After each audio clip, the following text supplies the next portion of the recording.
All right. One app that I really, really like when it comes to getting students involved into creating and designing actually comes from Adobe. And Adobe has these designer challenges that they come out with each month. And the one for this month in September is kind of a get to know yourself type of an activity. Like David had that one with the student's picture on there and the different boxes to add things about what they like or what they don't like, sort of stuff. But you can also do something like that digitally here. And so one of these is using this design challenge as suggested by Adobe is to make a digital action figure of yourself. And I also like that what this does is it involves AI into it as well. So this activity is described in this little video here that goes about a minute 50 seconds. But we're just going to kind of work on this here ourselves to kind of go through it. After I clicked on the directions down there, it gives you like step-by-step directions too, as well, to be able to create this. I should also say here before I dive into changing these different parts right here, is that you do need an Adobe account in order to use it, but you can use it on a free version.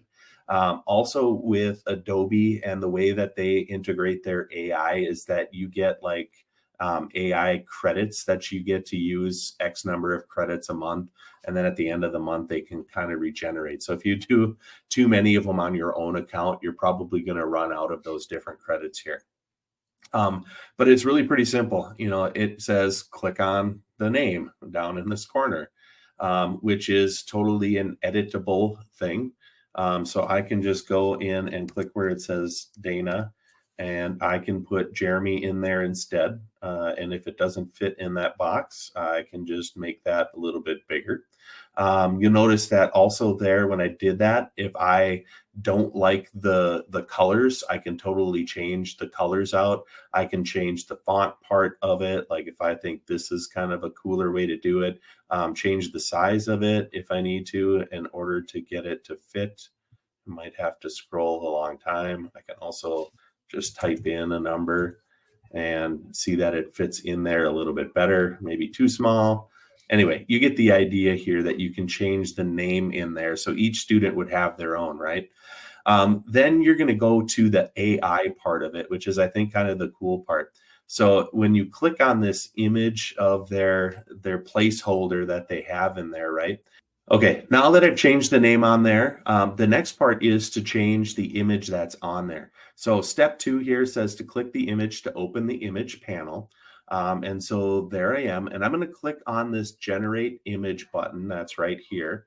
And you're going to notice that it brings up this text box here. So what Adobe has done as part of this design challenge is given you the prompt template that you're going to use to generate your own image in that box. So that action figure that you're trying to make. So I'm going to, and all you have to do is just change the parts in the parentheses, right? So I'm going to, instead of female, make it male. Instead of brown eyes, I'm going to make it green eyes. And instead of chin length black hair, I'm going to make it, let's make it a blonde mohawk hair.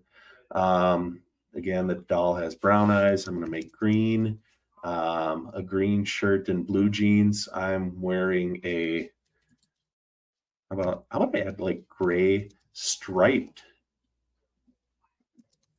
shirt. And I'm going to just say black pants because I actually have black pants on, even though you can't see them, which is okay. You don't need to see my pants, I guess. This is not that type of podcast. Where did we go? Blue jeans, there we are. And I'm going to make them black pants and, I don't know, red shoes, even though you can't see my feet, are pretty good. And pink glasses, I'm going to say, come on. And I'm not wearing pink glasses or anything with, and maybe I could just delete that whole part together. You can see I'm kind of doing this on the fly. So we hope that this turns out well. Because we all know that when you're doing things in real time, they always go perfect the way that you want them. So like instead of holding a soccer ball, I'm going to say, I'm going to be holding, I'm having a hard time with moving my trackpad here today. Okay. Let's just delete and type holding, let's just say a laptop. Again, whatever the student's preference is, or that gives, that it could be a teddy bear, it could be a golf club, it could be, whatever is important to that student. Then we're going to leave it with bobblehead style with a big head, small body on a plain background. And again, if you want to change some of those things, you totally can. Okay. So now that I've done that, I need to click generate. So I'm going to go click generate. You can see the little spinny circle there. Hey, there we go. A gray striped shirt, green eyes, definitely. It definitely has kind of that spiky blonde hair.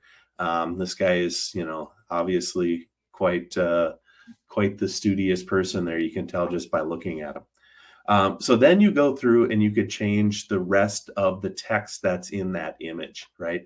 So if I'm not a soccer player, but I play golf, I can go in here and I can write plays golf.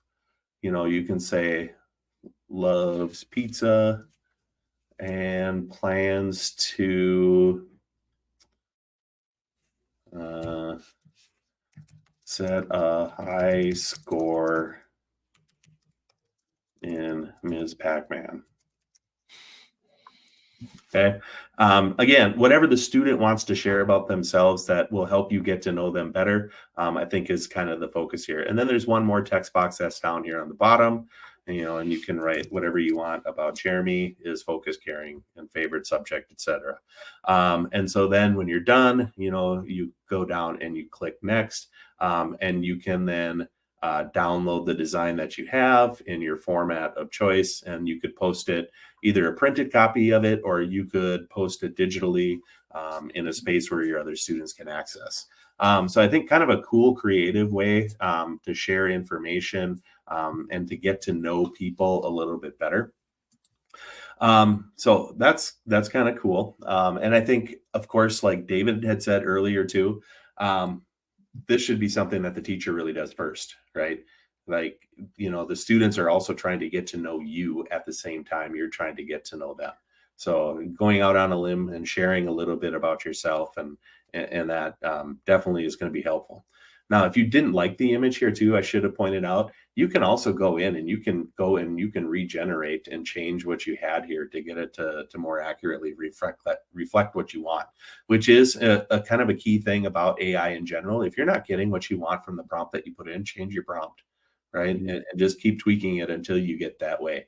Keep, up with those iterations and not just like throw your hands up and say, I'm done. Cool.